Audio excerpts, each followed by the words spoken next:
again. I want to be your friend. I want to be your friend.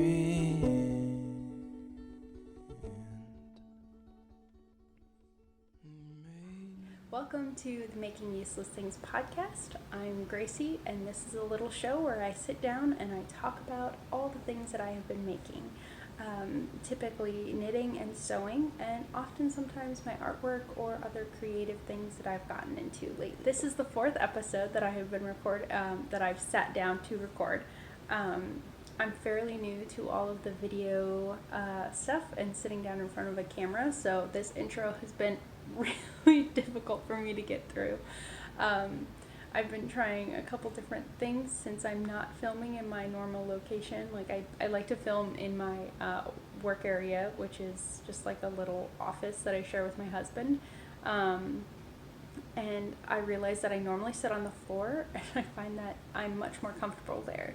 So that's why I'm sitting on the floor and not in the chair behind me. I already tried to film while like sitting in the chair. I was like so stressed out. This is just better for me. There's less for me to worry about. The floor, I feel grounded, okay? All right, let's get into this. It's been a while since I filmed the last time. Sadly, not a lot has happened. I've been really busy. I've been working 2 jobs, so life is mostly just work. There isn't a lot of time for play. But that is all right. It's going to get a little bit better since I am leaving one of my jobs to work pretty much full time for the other job that I have. So, yay! So I'm going to be able to sit back and enjoy some of this summer, which is going to be really cool. And I think I'll talk about more of that like at the end of the episode if I feel like I have time. So I'm going to get into the only finished object that I have, and that is what I'm wearing right now. It is the Dottie angel dress. Let me find the pattern. So it is the Dottie angel dress 1080. So I started this pattern probably back in April, and I think I finished it in April, or at least the beginning of May. And my intention was to do this dress length, which is view A, but I did not have enough of this material because I wanted the dress to be all the same. I didn't want to do you can see that this has 2 different types of material here. So, because I just couldn't really find anything that went well with this fabric that I liked. So I didn't have quite enough, so I ended up having to do tunic length, which is B, version B. And I will stand up so you can kind of see some more of the dress, and see what my pockets are. So, kind of what it is. Maybe I'll insert a little picture later, so you can see like the full thing, because I am not resetting up this thing here. But I just use quilter's cotton, and it was just some quilter's cotton that I've had sitting around in my stash for a long time, and it was about like 2 yards worth of it. It was stuff I got back in Okinawa, and the little gray pockets also came from my stash as well. So the only thing I purchased was thread and all the binding bias tape. So I have this cute pink bias tape that I put on the inside of everything, which really was interesting. I'd say that was like the toughest part of the pattern as a pretty new sewer to garments. So I had never worked that extensively with bias tape or binding tape. So it was a journey.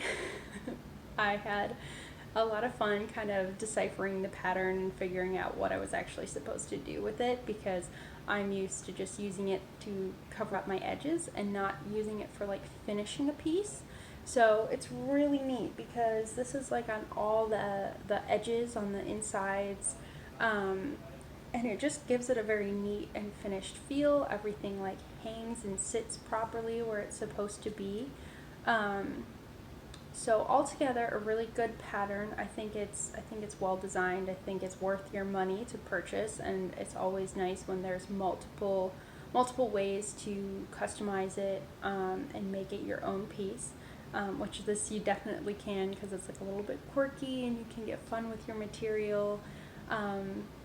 I would say, as far as fit goes, I'm a little torn because I'll try to stand up. It has this little like cinching here, and then it has a tie for a tie in the back, so you don't have to add zippers or buttons or anything. It can just fit on you, or you can just like pull it over your head. But I don't really like where the ties are. I'm not very fond of like empire waisted clothing, and it just makes me feel very frumpy, and I feel like I'm just like, all the time. So I think if I were to remake it, I would definitely move the ties down, I think, to my natural waistline, and I would like that kind of like hourglass shape to the dress a little bit more. So I definitely plan on making another one, because I would like it to be dress length. While the tunic is like long enough, I'm wearing it without like any pants. I have shorts on underneath, but I'm also in my own home, so I don't really care. But I don't think I would wear it outside in public without some sort of longer pant or stockings or something like that. Leggings, especially. Just, I don't know, I just don't want to be like running around and like all I have to do is raise my arms. It'll go up and like, show my dupa off to everybody. So I'm not really interested in that. But other than that, as far as a project goes, it was very fun to create. It's my first like full dress pattern, so I'm very proud of it, and it's great to wear out. It's perfect for my floristry job, because I gotta go and I gotta look all cute and stuff, so I'm enjoying that. But that's it. That's my finished object. So sorry guys. Now the next section, talking about what I'm currently making, there's also not a ton, and it's basically all the same stuff from last episode. I'm gonna talk about this project that I have been working on the longest. It is my Nightshift shawl by Andrea Mowry. Is it big enough? Is it throwing off all the color on my camera? It sure is. So anyways, this is the Nightshift shawl by Andrea Mowry. Mine is giant. I wouldn't say that this is like qualifies as a shawl anymore. It's a blanket, okay? It's a blanket. It's just a weird shaped blanket, a weird triangle shaped blanket. It is still on the needles, because as hard as I have been trying, I just haven't had time to cast off. I'll probably actually cast off tonight, which is so exciting, because I just finished, well, almost finished. Here we go. That's about how much I have left of one color of the yarn. So I can't really do any more repeats with that, and I only have about this much white. So I have more of this blue, and that is what I'm going to do my bind off in. I definitely think it's big enough. I used up a majority of the yarn, so I don't have to feel bad, because that was my goal, was just to keep going. I basically figured out like what the pattern was, and then I was just like, go until there's no more yarn left, because I couldn't really see myself reusing this yarn for anything else, at least not soon. And I was like, I have plenty, like, I have a lot of yarn. I have a lot of like little bits and pieces of yarn, and I'm working really hard this year to just utilize all the yarn that I have. I'll talk about it in a little bit, but I'm not really purchasing any more yarn, so I want to use up So projects are just going to be extended past their limit. But this is about the 10 repeats of that the shawl pattern calls for. So size-wise, we can talk about that. I originally started with I think it called for US 8 needles. That did not work for the yarn that I have, which is definitely bulky yarn and not DK. I'm pretty sure the pattern calls for DK weight. So I bumped it up to size 10s. So I'm knitting this on US 10s. And so far, it's been great. Just like I said, not shawl size, it is blanket, which is fine. I'm pretty excited. I was like, it'll be great in the winter to just like pull this out. It's super warm. It's super great. Super comfy, super gushy.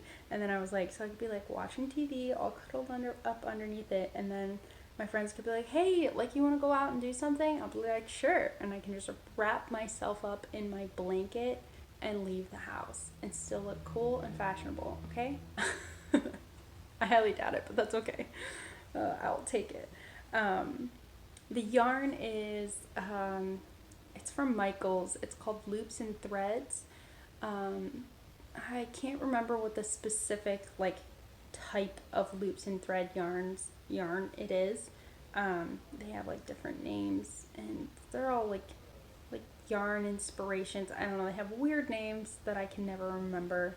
But you should be able to find it like at any local Michaels. The colors are pretty distinct. But I picked it up just because it was on sale and it's pretty soft for acrylic yarn. It's like nice and squishy and soft. And I was like, for something this size, it's nice to have it be washable, so I could just throw this into the washer and not really have to stress about it, like getting completely ruined or the cat sleeping on it or stuff like that. Dropping it in the mud, that could happen. Who knows? Spilling wine on it. We all know what we're talking about here. So, that's that project. The second project that I am still working on, and I'll be working on this for a while because, again, it's another shawl, and that is my Sun Summoner. So this is a shawl pattern that I am just improvising on my own. I started with this beautiful yellow yarn by Cornbread and Honey, who is a local dyer to Ohio. And I purchased this yarn last summer when I first moved here from my hometown's local yarn store, and I was just like, you know, it just has to be a shawl and it just has to have this seed stitch because this is just such a lovely texture, and it's just sock yarn with a little bit of I forget what this is called, Stella, the little sparkly bits. So it's beautiful, but I only had one skein. So, like I said, improvised. I decided to do some color work to kind of transition to this darker color, which is a Madeline Tosh sock yarn. So Euro sock, and this is the Stranger Things colorway that I purchased not a couple years ago. It would have been a couple years ago. I think she did this like either last spring or last fall or something. They came out with their Stranger Things stuff, but I believe this is the upside down. I would have to check my color tags. So we can talk a little bit about what I've been doing with it. So I did this. I'm holding it upside down. Don't worry. I did this kind of just checkered bit to get into drawing in the black. Some of the inspiration for the shawl is coming from the books. Now, the Grisha trilogy by Leigh Bardugo. And one of the characters names, or she's often called the Sun Summoner. And then there's a little bit to do with the Darkling. So I was like, oh, well, I'll just transition to this darker color, and I think it'll make a really cool, unique mix. So far, I'm really liking it. I think it's gonna be fun. I'm kind of worried about my floats in the back. They might be a tad too tight, so I'm hoping that doesn't cause any huge issues. I mean, if I have to cut something to loosen it up, I will, and then I'll just like sew it up. I'm not taking anything out of this because this is already such a thing, such a long process. And now you can kind of see what I'm starting to do, since this was just knit, this is just stockinette. I'm starting to do some eyelets through with the dark stuff. So the idea is to have transition from this to this, have the eyelets, have a section of the eyelets. I'm hoping that this gets me pretty far, and then I will cast off and either add on a border, and I want it to be like a jagged edged border, or like cast off with the border. It just depends on which border I end up using, because I've been looking at a couple of them, and some of them are those like one where you would pick up along the edge. So again, improvisation, really fun, but I decided to focus on finishing my Nightshift shawl. So this one I don't think I've touched in like 2 weeks, which is okay, that's fine. I'd rather get one project finished first. I mean, working on 2 shawls at the same time, you don't really get anywhere with either of them. So I am happy to wait on this one, which is Sun Summer, over the night shawl or the Nightshift. So that's that. And I have one more current project, at least knitting project, to show you. I do have a sewing project, and this is technically new. I don't think, I started to talk about it in the last episode. But yeah, other than that, what the work I have is new. So it is in, yet again, another bag made by me. But this one I have to show you because it's perfect. It has little frogs on it. Little frog guys. Look at that. That one's holding a leaf. Focus. He's holding a little leaf, and they're hiding in there. So it's blue, and then I have a yellow version of it on the inside. And a little like lily flower. I'm too much, don't even worry about it. Okay, so I am working on the Ripple Crop Top by JessieMaed. I think it's JessieMaed. Oh, I'm sorry, I forgot to look up her name. It's gonna be down here. So I'm working on that, and it looks real small. So I have high hopes, though. Once it's blocked out, it should be the correct size. I should actually probably recheck my gauge before I continue any further, because I'm probably about an inch away from, maybe 2 inches away from starting to do some shaping and really getting into the pattern. But this is supposed to be the hem. So I might have to rethink this. Anyways, the Ripple Crop Top. I'm really enjoying this, just because it's something that's really small and light, and I can have in a small bag, and I can carry it all over the place, and it's just 3x3 ribbing right now, and it's very mindless, and it's also feel good knitting, and I'm just like, oh, I just need to knit a little bit, and it's here for me. So again, this is going to be a theme. I'm knitting it up in some Madeline Tosh. This was originally purchased for my Sunset Highway, and then this color just didn't really work with the colorways that I had. So I ended up just setting it aside, and now I have this and another brown that I'm going to incorporate together for this top. I think this is her, like, I don't know, it's single ply. It's like the Madeline Tosh Merino Light or something like that. Alright, moving on. I think that's all I had to say about that. I kind of lost track there.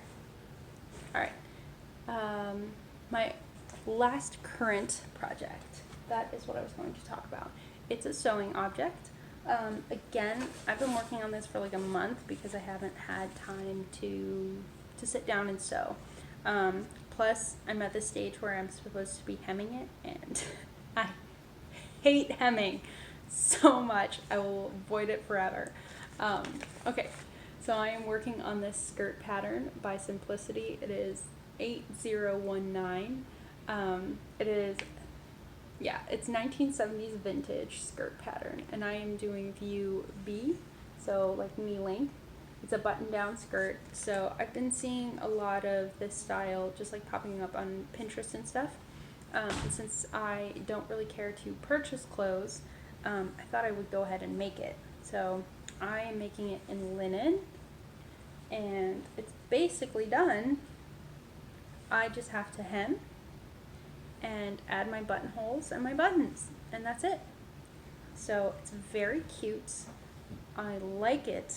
I have adorable gold buttons to add to it. My only issue is I didn't realize that not all patterns have every size included in the pattern. Like sometimes you specifically have to purchase so this only is size 6 to 14. So technically I should have purchased the next one up, which is like 16 to whatever. So I didn't know that they sell those in different sizes. I just assumed that everything would be in the same packet. So I made it size 14 because I was like, I purchased it, I'm gonna make it, whoopsie doozy, you know, I was like, maybe it'll be fine. Maybe the fabric will be stretchy or stretch out enough, or maybe I can, you know, cut back on my seams or something. Because I was I'm right in between like 14 and 16. It's basically just like my waist and hip area that don't really align, like, because my like hips are the 14, but my waist is the 16. So, but I'm like, I could have, obviously, like I could have made my waistband bigger and like went off of my actual size measurements rather than the pattern piece. But one of my pet peeves about skirts like this that are like at your natural waistline, I don't like it when they have too much space in the back. So I wanted it to be tight. So I was like, well, 14 is probably the best way to go, because just kind of going off the pattern pieces and doing like a little test piece, I was just like, I think that's going to be the proper fit for it to not have any like sag in the back or sag on the side, like where I have to pin it. Because almost all the skirts I own, like I have to pin on the side because they're just like too loose. But if I go any smaller, then they don't fit anywhere else. So I am kind of facing that problem with this skirt because this is sort of hugs your hips before it flares out. It doesn't just flare out straight from the waistband like I originally assumed. So it's a learning curve. It's a learning curve for me. It's a learning curve on like how to adjust patterns, how to make sure that I'm getting the proper fit and that I'm investing my time into a piece, that it's going to turn out and be something that I want to wear. So far, I have pretty high hopes that it's going to fit well. Maybe a little tight. We're just going to have to see. I mean, over summer, sometimes I lose a pound or two, so who knows. But I don't want to rely on that either because that's just stupid. So, I want something that's comfortable and something that I'm going to wear. So I'm going to work on that. But worst case scenario, once I get these buttons on there, and it really is uncomfortable, I totally have people I can gift it to, who it'll fit and it'll look great on. So I'm like, it's not a complete loss. And then I have the pattern, and if I want to change it up and make it into something that'll actually fit me, I can do that. I've learned my lesson now. So, also, I just like, you know, like have it in bigger writing or something that this isn't a size inclusive pattern, that you have to possibly buy a separate one for dummy idiots like me who've never sewn before from a pattern, who don't know anything about patterns and how they're made and processed and all that stuff. So anyways, it's fine. It's great. I am still very happy with it, and I'm pretty proud of it. I love the fabric so much, and I have a lot of the fabric left over. I am planning on doing a dress or like maybe like an overall thing. I want to do more like button down stuff because it's just really cute. So, yeah, since we have a little bit more time, I'm not like 45 minutes in yet. I'm going to talk a little bit about some things that I have purchased, and a little bit more about my stash, what I'm doing with my stash, and the situation that I'm in sort of this year. So, and probably some things that I'm going to be making in the future, which is pretty cool. Because what I ended up doing is I sat down and I organized my entire stash. So everything has a purpose. And let me clarify, this is things that are full skeins or basically full skeins, so something that I can make a full project out of. I do have a bag of yarn where I'm just like chucking in like all my like little teeny skeins of like nice yarn. My plan is to do some sort of scrappy project with it, because a lot of it is like fingering weight or like fingering weight sock yarn, so I can kind of stock it up. Excuse me. You can either stock it up and like make, I'm either planning on making a pair of leggings or a blanket, so it just depends on how much I have sort of towards the end of the year. So I have most of my larger skeins and sets of yarn and I have it organized to projects. I have a list now of what I want to make and what specific patterns I hope to accomplish with that yarn. Those could change over time, especially if I find something that might work a little bit better for the project. My big reason for doing that was because I don't want to buy any more yarn this year, and hopefully no yarn even going into next year. At least nothing that is a sweater quantity. The only thing that I might purchase is, and I still have to talk to the person first. I work on a farm and they have some yarn because they used to have sheep. So they have some wool that they got from the sheep that they turned into yarn. And I really want to buy a skein of it and try dyeing, because it's just natural wool. So I would really like to dye it and make some hats for me and my coworkers. So, but I have to look into that and talk to them and see how much that would cost, and if it would all be coming out of my pocket just because it's something that I want to do, or if they would be able to reimburse me or something like that. But I haven't been able to talk to anyone about it yet. So we'll find out. So that might be the only purchase. But like I said, my main goal is not purchasing any more yarn for as long as I possibly can. So basically until I have knit everything that I currently have. And maybe the only exception I will make, maybe, is gift yarn. So if I'm purchasing something to knit for somebody, that it will be given away. That I don't have very many qualms about, but I'm done buying like stuff for myself. So my last purchase, like my last purchases, I should say, was local yarn shop day. Since there's about 5 or 6 local yarn stores around the Columbus area, where I live, I decided to go and stop and see some of them. So I made a list because I knew, I was like, if I just go in willy-nilly, I'm going to spend, $100 at each store or something. And I was like, is not something I am financially capable of doing right now. So I had a very specific list of very specific yarn that I needed to find. And I only strayed once, and it was totally fine. It was okay. I'm accepting. No. So, what I ended up doing was I went to, the first one I went to was Yarn It and Haberdashery, which I think is, oh, I can't remember the name of the area that it's in. I'd never been before. It was very interesting. Local yarn shop day in general was just very interesting.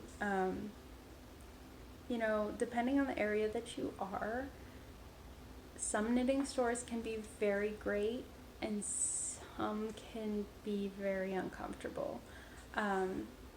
Especially when the majority of people who are showing up to the knitting store are white, rich, old ladies. And you're just kind of out of your element.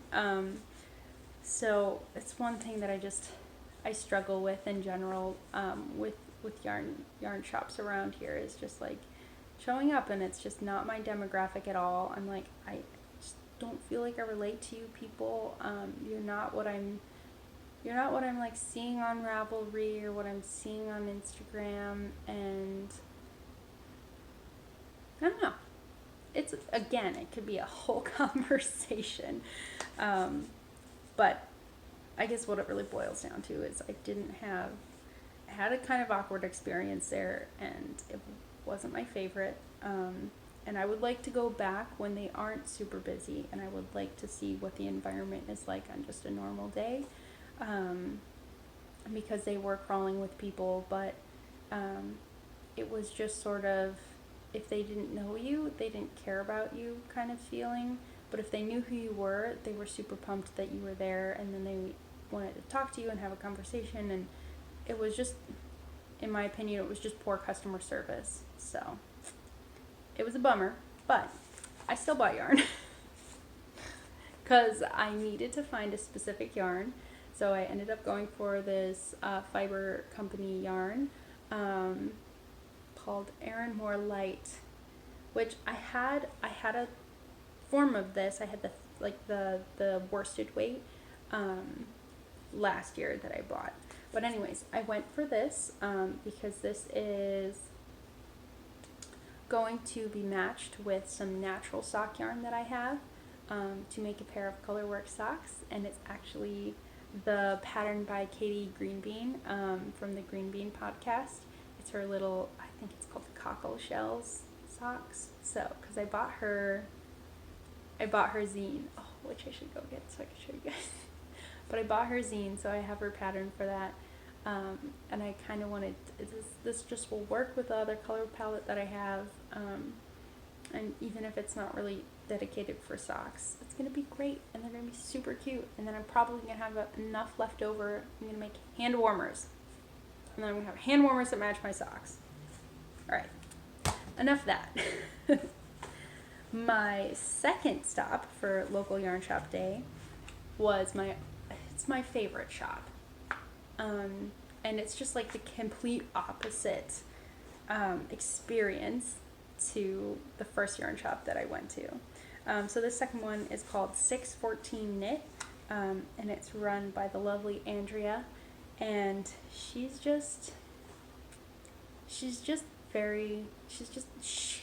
her job is, or not her job, she's meant to run a knitting shop. That's just for her.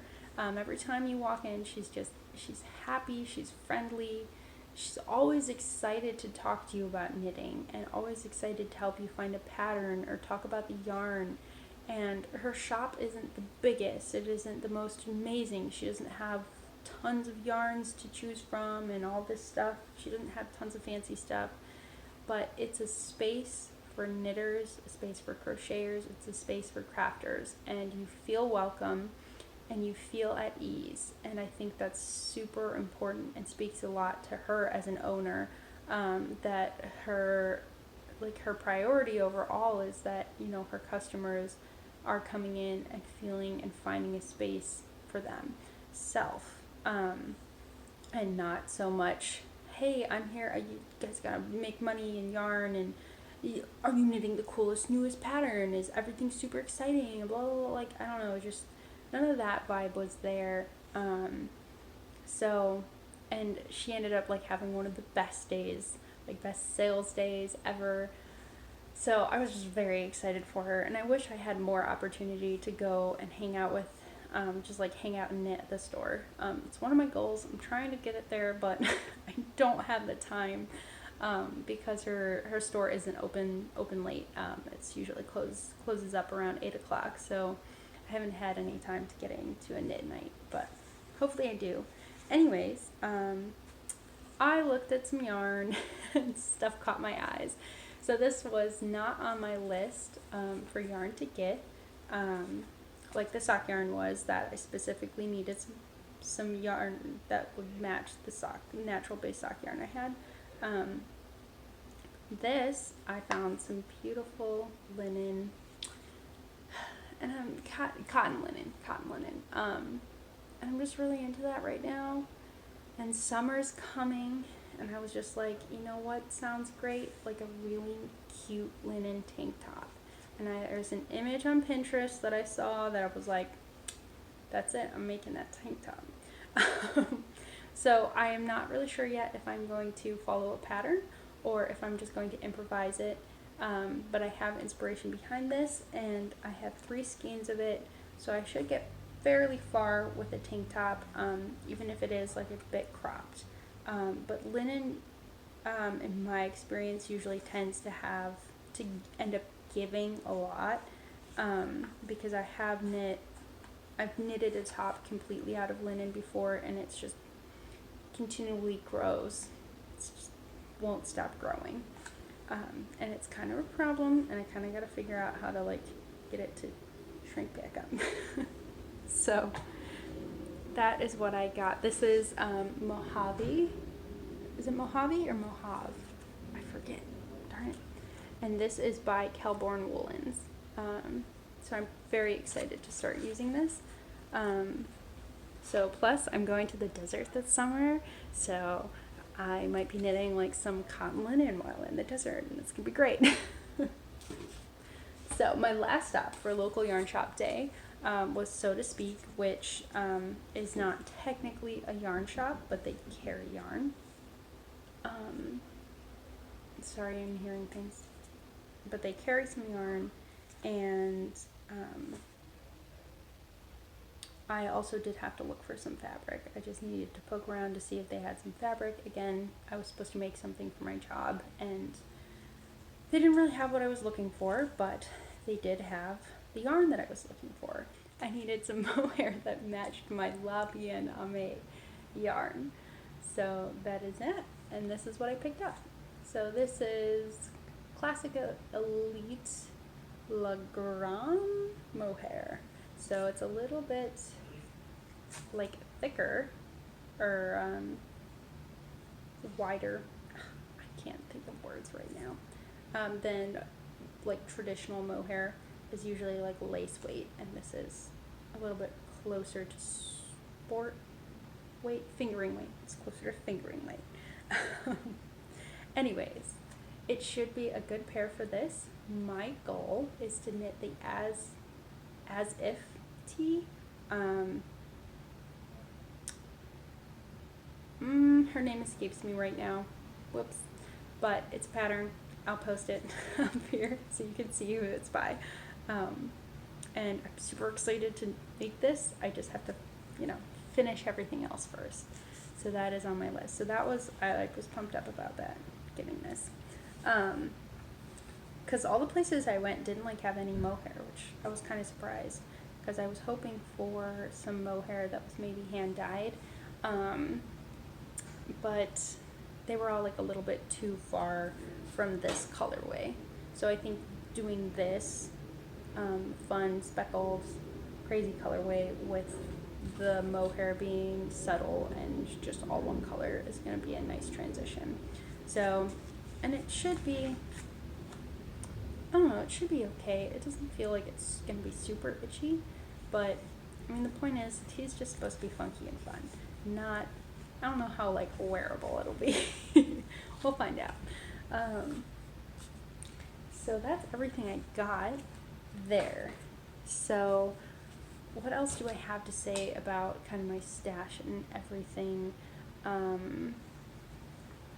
Local yarn shop day was an experience. I wish I had time to go to a couple more, maybe next year, but it was also the idea of like, hey, I don't have money to spend. I just like want to stop in and see what you guys are up to. So it wasn't terrible, but I don't know. I'm always like feel weird about going to yarn shops. They're not my favorite. Is that weird? I think the last thing on my list to talk about is this sweater. If you follow me on Instagram or Tumblr at Making Useless Things, you might have seen this bad boy. This is a sweater that I knit up. It was once completely finished. It was beautiful. It looked great. By Helga Isager. It's one of her designs. It's beautiful. It's stunning. I love it.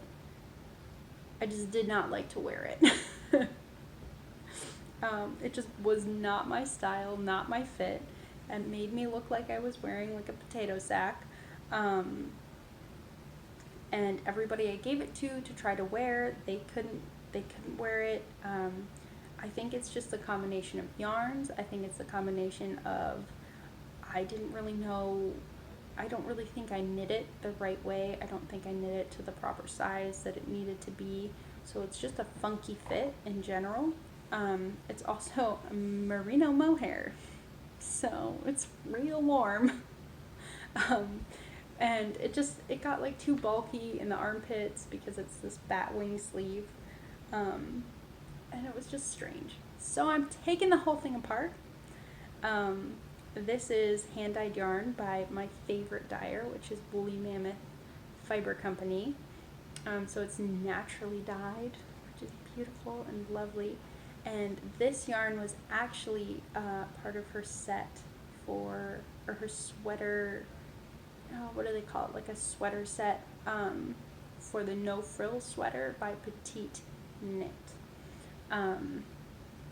Because there's two people. There's Petite Knit, and then there's the Petite Knitter or Petite Knitter or something like that. And they both do amazing designs and work, and they're very easy to confuse. So, and they're both very different styles too. But I highly suggest you look at both of them. Check them out. So the goal is to reknit this as the yarn was intended to be used as, which is the No Frill sweater. So I'm taking it apart slowly but surely. So, sometimes things just don't work out, and there's nothing wrong with that.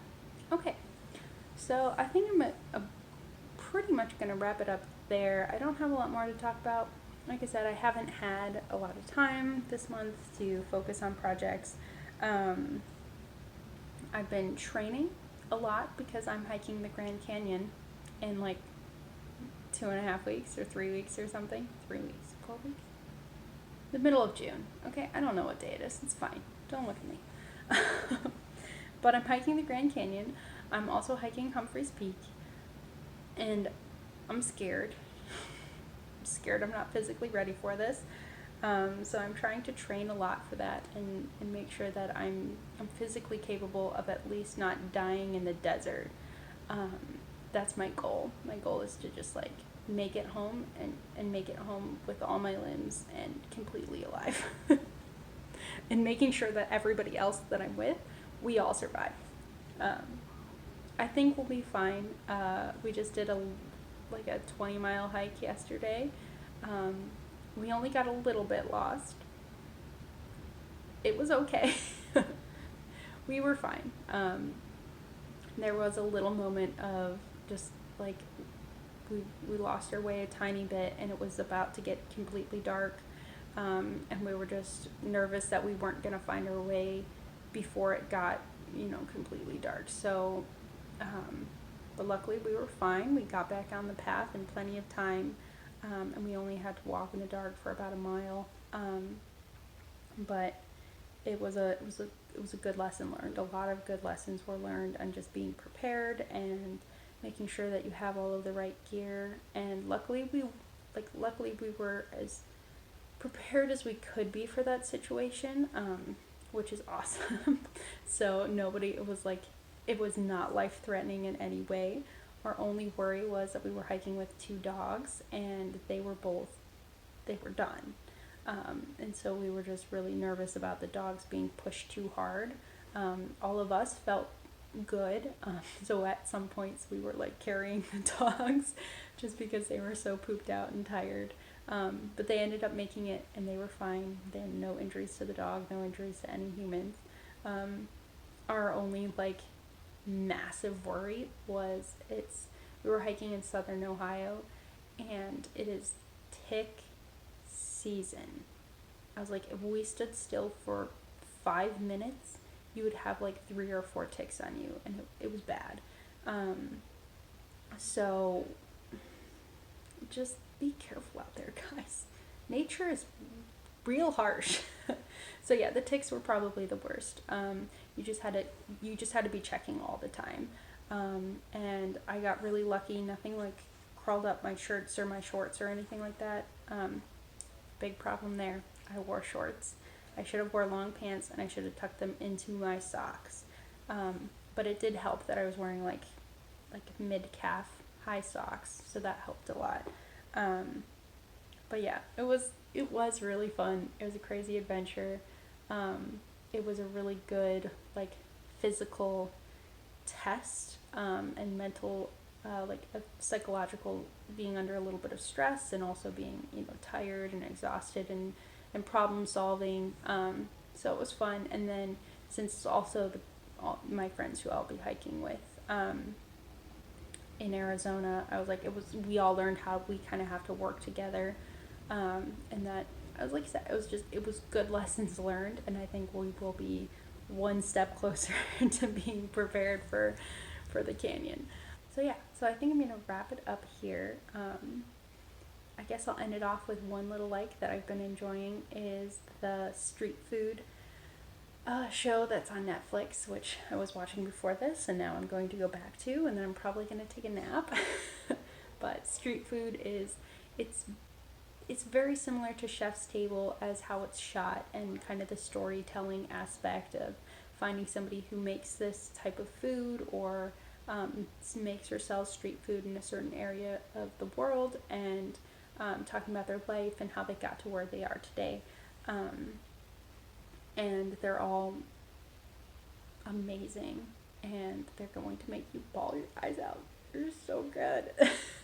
They'll make you cry, and also they'll make you want to eat everything because all the food looks so good. But I think this one is much more unique than Chef's Table, because they go to people and talk to people who would never ever have been singled out to do a TV show episode, especially because some of these people are elderly, and that they've worked their whole life, and this is their only this is their living, and this is how they survive. They're not a celebrity chef. They don't have $1 billion. They're just living day to day, but they happen to make great food, and I think that's so cool. And it's much more, it's way more inspiring than Chef's Table, because you're look, these people are working so hard. The one guy, he's like, I want to, when I die, he's like, I want to be working. I want to just be working, and I just want to keel over and be dead. He's so happy to be doing that just because he's found his passion. And I was just that's my goal, man. I just want to be doing something that I enjoy so much. Even if it's hard, even if I'm tired, even if I'm cranky, anything, I'm still happy to show up and go to work.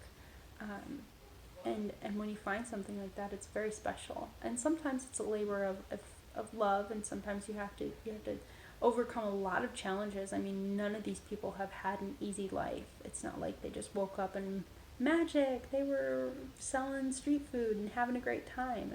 Most of them really, really suffered before they actually got to where they are. And I think that's amazing to see that they have found such joy and comfort in just being able to do their own business and enjoy making some good food. So that's my take on that. I could talk about those shows forever because they're like my top. Like Chef's Table and Street Food are just very well written, well edited. They inspire me a lot. Like I could like write down everything that everyone says in those shows. And they also make me cry a lot. So, all right, enough about that. So I hope that you enjoy your summer or the start of your summer. I hopefully will be back with another episode in June.